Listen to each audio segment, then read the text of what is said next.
Hello, this is Angelia with today's wisdom. Today's wisdom comes from Daily Ohm, Silencing the Chatter, Taming Monkey Mind in Meditation. And a lot of people have that. Monkey mind is just chattering all the time. And unfortunately, some people listen, and it's not good for you. It's been called the monkey mind, the endless chattering in your head as you jump in your mind from thought to thought while you daydream, analyze your relationships, or worry over the future. And some people, like I said, theirs works overtime, and this is often a cause of anxiety. Eventually, you start to feel like your thoughts are spinning in circles, and you're left totally confused. Again, that's if you let the monkey mind do that. It's for back in the day when we were being chased by saber-toothed tigers and things, how to think and get out of things, and it doesn't really serve us that well nowadays. Causes more trouble than it does good, honestly. One way to tame this wild creature in your head is through meditation. Although the paradox is that when you clear your mind for meditation, you actually invite the monkey in your mind to play. That's what they teach you in meditation, is when you're meditating, these thoughts will come, just sweep them away, or just let them go. Don't let them stick in there and you start thinking and dwelling on this stuff, because that defeats the purpose of meditation, doesn't it? This is when you are given the opportunity to tame this mental beast by moving beyond the thought, to become aware of the thought rather than thinking a thought. So it pops up, but you don't have to think about it. The difference is subtle, but significant. When you are aware of your thoughts, you can let your thoughts rise and float away without letting them pull you in different directions. Like I say, just because you think a thought doesn't mean you have to act on a thought. And sometimes you definitely should not. Being able to concentrate is one of the tools that allows you to slow down your thought process and focus on observing your thoughts. Because some people have no idea. They think everything that comes into their mind is something they should act on. And once you start doing meditation or any type of brain training, you realize that every thought that comes in your mind is not something you should act on. And some of it is definitely something you should not act on. And you should just let it go. It is a survival instinct that's in your reptilian brain that is telling you need to act in some kind of way, fight or flight, or freeze, and none of those usually are a choice, unless you are in a survival situation, but most of the time you're not.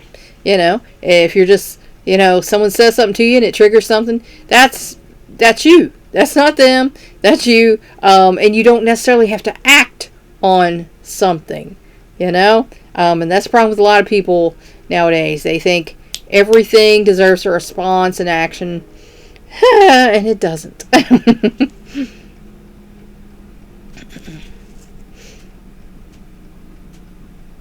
To develop your concentration, you may want to start by focusing on the breath while you meditate.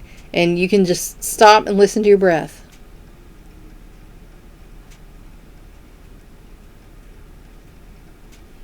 Or, pay attention to the fact that your breath is coming. And then that will drive everything else out of your mind. Whenever your monkey mind starts acting up, and it will, observe your thoughts and then return your focus to your breath. Or as like I say, I take a time out. I need a time out. And just sit there and do that for like 30 seconds at least, and you'll calm down and be able to get on with your life. Sometimes, you need more, and that's why I recommend you should meditate at least 10 to 30 minutes, a week. Some people do it every day, and it's helpful to them. So again, whatever you have time for, whatever works for you, that's what you need to do. Some breathing meditations call on you to focus on the rise and fall of the breath through the abdomen. And they even have you put your hand on your belly button so you can feel that. While others have you concentrate on the sound of the breath. Fire can also be mesmerizing, And focusing on a candle flame is another useful tool for harnessing the mind. And you can certainly do that and watch the candle flame flicker. And like I say, if thoughts pop up, you can shove them away and go back to what you were supposed to be paying attention to, because they will do that.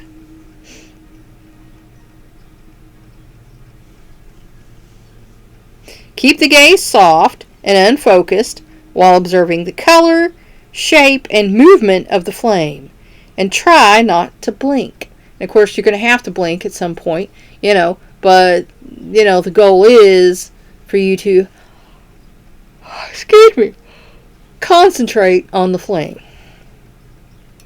Close your eyes when you feel the need and continue watching the flame in your head. So, you can see, a flame in your head. You can imagine the flame there, Chanting, devotional singing, and mantras also still the mind. And of course, we all know about, those sort of things. That's become kind of a new age thing nowadays. However you choose to tame the monkey mind, do so with firm kindness. The next time the chattering arises, notice it and then allow it to go away. With practice, your monkey mind will become quiet, and so will you. And if that's been a problem with you, things pop up and then they pop out. You might want to think about a time when you didn't act on things that you thought, and how you did that and what helped you. If